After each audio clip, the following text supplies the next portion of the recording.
Dependence alone is bondage. Non-dependence is freedom or emancipation. It says non-dependence rather than independence.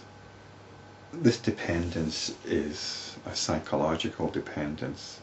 It's attachment to our notions. It's attachment to our moods. It's probably better to understand this in terms of moods. Notions seems quite cerebral.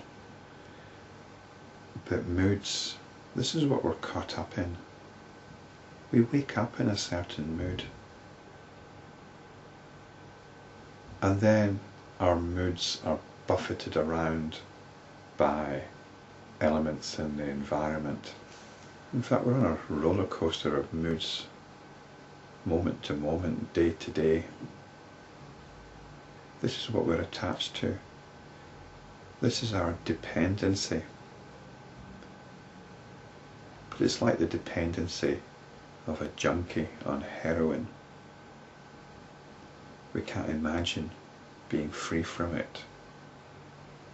But this is the spiritual struggle. This is the spiritual task. To get this perspective on our moods, on our longings, on our fetishes, on our addictions. And they can be anything.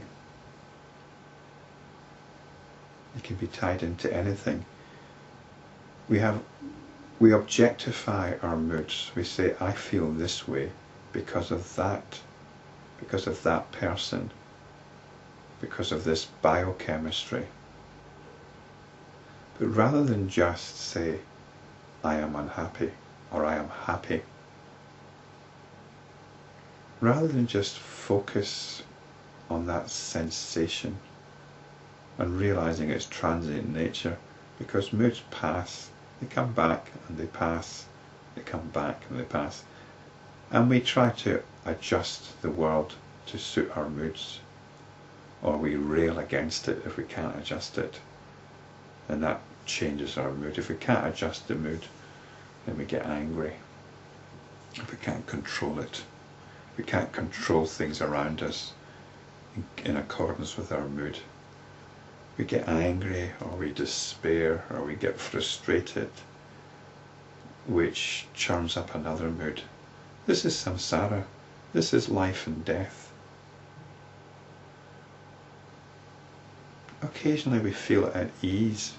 Perhaps we feel at ease occasionally, and the storm seems to subside, and everything seems just right.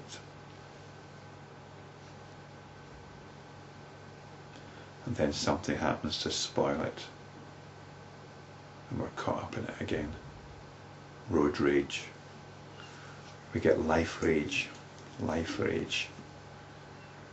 outrage. So this is our dependence. If we can get a perspective on our moods, if we can be established in our sense of being, if we can turn the awareness to itself, which is very difficult when you're in a mood actually. Sometimes you've just got to let the mood pass without fueling it. In fact, that's really all you can do when you're in a mood, when a mood is extremely painful or even very pleasurable. That's the danger with pleasant moods, is you tend not to want to question them. You want to just go along with it. You're happy, why worry? So when we're in a mood, all we can do is look at how it's motivating us to behave, and not take that as the cue for our actions. Not be dependent on that for our behaviour. He who rests in what is indicated by the all, infinite, or fullness, does not desire anything. I would suggest also your sense of being.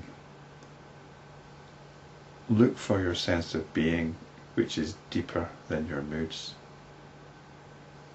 The mood is the itchy spot. your sense of being is bigger than that. Don't let it be diminished by scratching that spot. When the physical body is as unreal as the body seen in a dream, what will the wise man desire for its sake? We're getting the Yoga Vasishta at its best here, realizing that the body is notional. All ideas you've got about yourself are notional. So you can consider these ideas when you're caught up in a mood. These ideas are ways of inquiring into it, using the mind, are useful. Not convincing yourself, not trying to convince yourself, but exploring your understanding of your own identity, the understanding of your environment as something external. Explore all that. And be aware of the tone with which you're doing it. Because that tone is like a back door for your mood to creep in. So keep coming back to the mood. Either just stay with it, if it helps to explore it from a conceptual viewpoint, do so, but without any judgment. Moods tend to promote judgment. Be as objective as possible. Bring in everything you can to help contain it, or to help yourself not to scratch it. In the spiritually awakened and enlightened state, the sage rests in the self. All his desires reach their fulfillment, or their termination. O Ram, Manki heard all this and entered into deep contemplation. Having abandoned his delusion, he lived performing spontaneous and appropriate actions, and this is described as pravahapatitam karyam, inevitable action, literally the action of one fallen in a stream. This is, I think, a clear reference to the Buddhist term, the stream-entrant.